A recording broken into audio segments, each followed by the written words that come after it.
Low-end workers prepare to be offended. I'm Pete Mitchell with Big Guns Marketing, where we do competition-crushing internet strategies for companies that aren't afraid to dominate. I'm going to share with you a little email correspondence, and before I do, I need to give you a little background on this.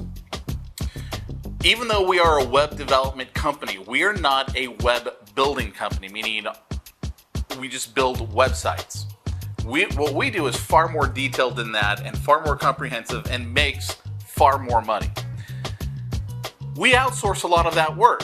So I'm looking to hire on some new outsourced employees. And outsourced to us for the type of stuff that we outsource is generally international. So I'm on one of these international websites and I'm leaving a job post. Actually, it's not an international website. It's just an outsourcing website that predominantly has people from outside of the United States on it. So I put down there that I need web work done. I'm looking to hire a full-time employee, and I'm paying upwards of the massive amount of $5 an hour. Now, as an American, you might be looking at that going, what in the world kind of work can you get for $5 an hour? Well, in parts of the country, or the world, I should say, you can get incredible, top grade A master's candidate. I mean, people who've got a master's under their belt for $3 an hour. Because in certain countries, that's a lot of money. And they know how to do everything that I need them to do. So I'm leaving this job posting, saying that I pays as much as $5 an hour, and for candidates to jump through these hoops to get their information back to me. So this one gal responds. Now, she's in the United States. In fact, I think she's in the San Francisco Bay Area.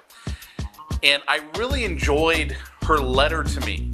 Now, she was asking for $17 an hour. She met all the other criteria, but she was asking for $17 an hour. And so she made a point in her letter to say, I know that you're probably looking for someone outside the United States because your minimum doesn't even meet our federal minimum.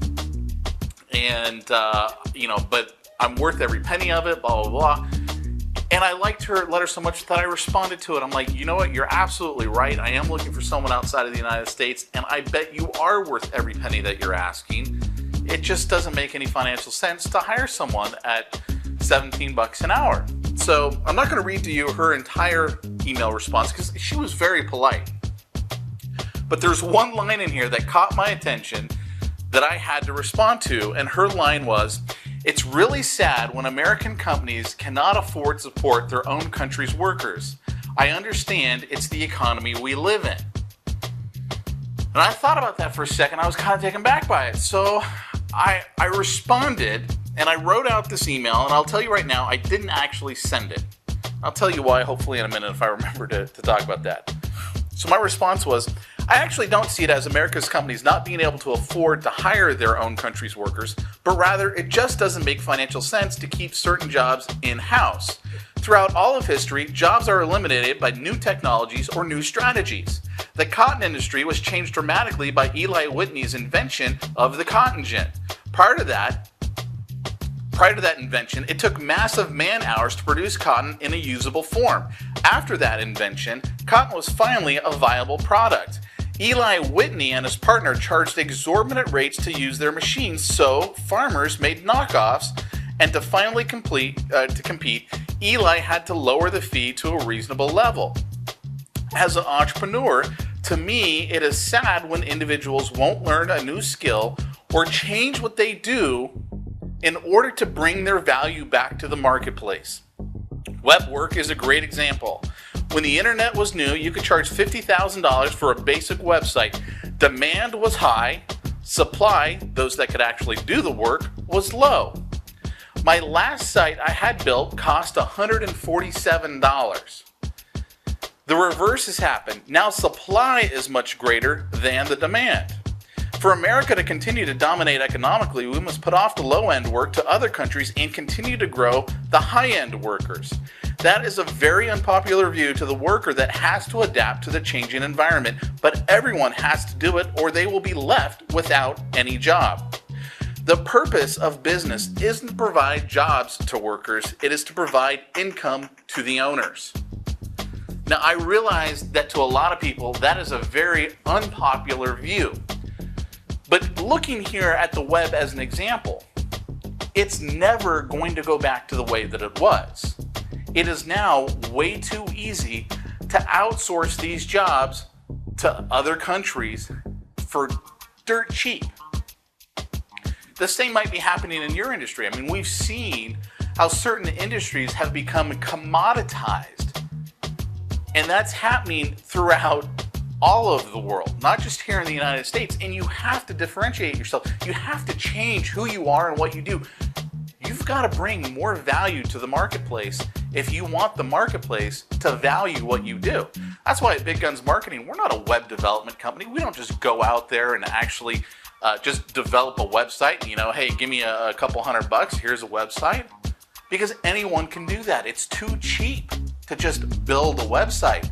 But to build a website that has the end customer in mind, that gets that end customer to convert into a buying customer that gives the website owner money, now that's a skill set, and it always has been. Everybody's got a great idea or a great concept. People don't start out in business with a okay idea and go, well, I think I'm going to try this. I mean, everyone's got this burning desire to make something happen, and they've got this hot new product, and it's going to be the next big thing. And when it doesn't take off, they're like, well, why didn't it take off? Well, it probably wasn't the product. It was probably how you communicated that product, your value proposition to the marketplace. And that's why as our company, Big Guns Marketing, we wanted to position ourselves not as a web development company, which is just minimum wage work in a third world country, really, but as a company that could set you up to dominate online, which is much more than just building a website, but building a website that can convert, getting traffic to that website, getting eyeballs to that website. The reason why I didn't end up sending that email to this gal is because I realized, to most people, they won't understand this. They're too much of the employee mindset of, I deserve a job, I deserve benefits, I deserve Obamacare. It's too much of a me, narcissistic environment that we live in now. And even though I don't think she's a narcissistic person, this gal who emailed me, that one line just told me right off the bat, she doesn't understand business. I am not in business to provide people with jobs. I'm in business to make sure that I don't have to go get a job. And that means I'm not going to waste money. So if you're in an industry that's being commoditized, and you're seeing, there's tons of people in your industry, and maybe at one time you used to stand out, and now you don't anymore, you got to start asking yourself, how do I raise my value to the marketplace? We're not going back to a world that doesn't have the internet. It is now way too easy to outsource certain jobs. And if your job is being outsourced, you'd better change, and quick, whether or not you like it. So anyway, I'm Pete Mitchell. Those are just my thoughts. Big Guns Marketing, competition-crushing internet strategies for companies that aren't afraid to dominate. I'll talk to you later.